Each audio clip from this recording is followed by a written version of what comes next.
Salut à tous, c'est Nesbill, me revoici pour le débrief donc, du coup de Lyon-Monaco. Alors je vais commencer par la composition. Donc la composition c'était Lopez au but, à gauche c'était Ferland Mendy, à droite c'était Tété, dans l'axe c'était Diakaby et Mapou Ngambioua, à droite en milieu offensif droit c'était Traoré, à gauche c'était Aouar, en 10 c'était Fekir, avec 2-6 c'était Toussard et Ndombele et devant c'était Diaz.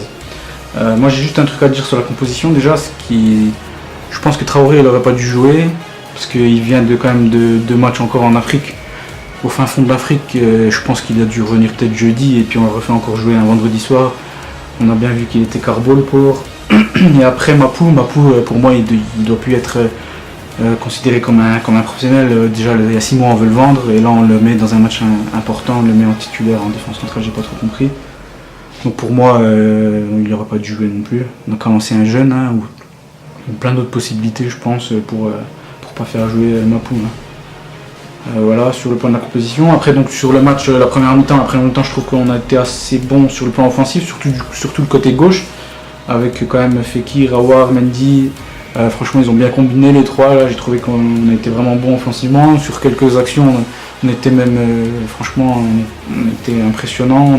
On a joué à 2-3 touches. Sur le but de Fekir, c'est quand même une action qui part du gardien. On arrive à marquer au final. Je trouve que c'était pas mal du tout. Après, comme d'habitude, sur la première mi-temps, c'est cette capacité à garder le score, à être solide défensivement, à être agressif, à bien se placer. Pour moi, l'axe central, que ça soit Diakaby ou Mapou Ngambioua, ils ont été catastrophiques. Les deux, Diakaby il a passé plus de temps à tacler qu'à rester debout. Et Ngambioua, j'en parle même pas, il était perdu. On dirait qu'il a jamais joué au football, le pauvre. Vous regardez sur le deuxième but de Monaco, vous suivez la course de Mapou Ngambioua du début à la fin, on dirait un enfant dans une cour de récréation. C'est pas normal, c'est pas possible de faire jouer quelqu'un comme ça. On a voulu le vendre il y a 6 mois. Comment voulez-vous que le type il soit encore, que sa tête elle soit encore à Lyon? C'est impossible. Donc voilà. Après c'est dommage parce que je trouve que sur l'ensemble de la première mi-temps on mérite beaucoup plus que Monaco. On fait quand même 2 poteaux, on a plus d'occasions qu'eux. Franchement ils ont presque frappé 2 fois, ils ont marqué 2 buts quoi en première mi-temps. Donc voilà.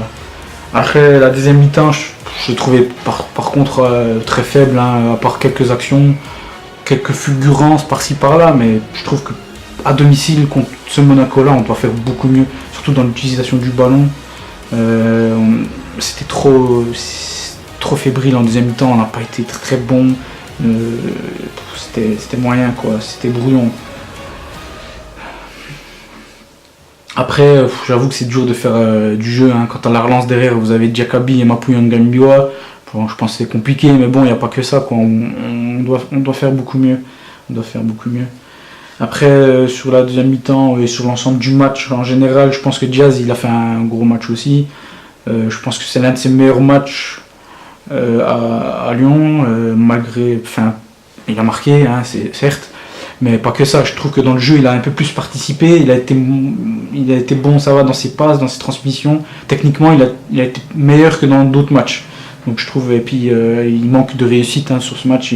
Comme je disais, il fait 2 poteaux, il fait un superbe coup franc qui va sur le poteau, et surtout l'arrêt qu'il fait Subasic, c'est le seul arrêt qu'il fait du match pratiquement. Donc Subasic, c'est le seul truc bien qu'il fait, c'est sur Mariano. Après Fekir, encore, quand j'ai plus de mots les amis, pour moi c'est un génie tout simplement. Il marque 2 buts, une passe décisive, même dans le jeu il influence sur pratiquement toutes les actions de l'Olympique Lyonnais. Heureusement qu'on a Fekir, parce que sinon ça serait très très difficile je pense. Après c'est comme j'en parlais avec un copain à moi, 2 buts, une passe décisive, c'est un petit clin d'œil à Deschamps par la même occasion. Je pense que c'est quand même une sacrée honte d'être anti-lyonnais à ce point. Et après je trouve que c'est bien, on gagne enfin, on va relativiser parce qu'en face il manquait quand même 3 titulaires, il manquait quand même Falcao, Fabinho, Sidibé, mais bon après il faut quand même gagner ce match, même si on gagne à la 95e minute, je pense que sur l'ensemble du match c'est mérité, il n'y a rien à dire. Et je pense que Genesio il peut aller brûler un cierge quand même, parce que c'était encore moyen dans ses choix. Je trouve qu'il y a des choix qui sont incompréhensibles encore une fois, même si on peut l'avouer qu'il a pris un risque dans le match. Il a sorti un milieu de terrain, il a replacé Aouar au milieu de terrain. D'ailleurs, Aouar, il a fait un gros match aussi. Il faut le signaler, que ce soit à gauche, à droite ou même dans l'axe. Pour moi, il a fait un gros match. C'est une belle pépite et il faut qu'il confirme.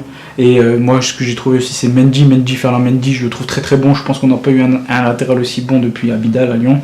Donc c'est bien, c'est de bon augure pour la suite. Donc top joueur, comme je disais, pour moi c'est Fekir, Diaz, Aouar et Mendy. Pour moi les 4 là ils ont été top, hein, il n'y a pas rien à dire. Et puis le moins, je mettrais la défense centrale, hein, Mapou, Diakabi, et je rajouterais Lopez, parce que Lopez dans son jeu au pied il a été catastrophique. On peut prendre un 3ème but en 2ème mi-temps sur sa sortie où il dégage en plein dans l'axe, c'est n'importe quoi. Donc il faudra qu'il reste comme il faisait dans ses précédents matchs, qu'il se calme, qu'il se canalise, qu'il reste dans son match, qu'il reste dans son but et qu'il fait les arrêts sur sa ligne. Voilà, c'est là où il est le meilleur et je pense qu'il faut qu'il continue comme ça. Et puis je rajouterai Traoré. Après Traoré, pour moi, comme je dis, à chaque fois qu'il revient d'un match de sélection, il est pas bon, hein. Il est carbonisé le pauvre. Je pense que de le mettre sur le banc, ça lui ferait que du bien, parce que sinon on va le claquer le pauvre, hein. On voit que après on peut pas lui reprocher qu'il fait des efforts défensivement, donc c'est très très bien, mais je pense qu'offensivement il a rien apporté là, il était trop fatigué, trop carbonisé. Donc n'hésitez pas à commenter ma vidéo, à mettre toutes sortes de commentaires, je vous répondrai. Et si vous avez d'autres demandes, il n'y a pas de souci. Et n'hésitez pas à vous abonner en bas de la page, ça serait sympa à vous. Merci beaucoup.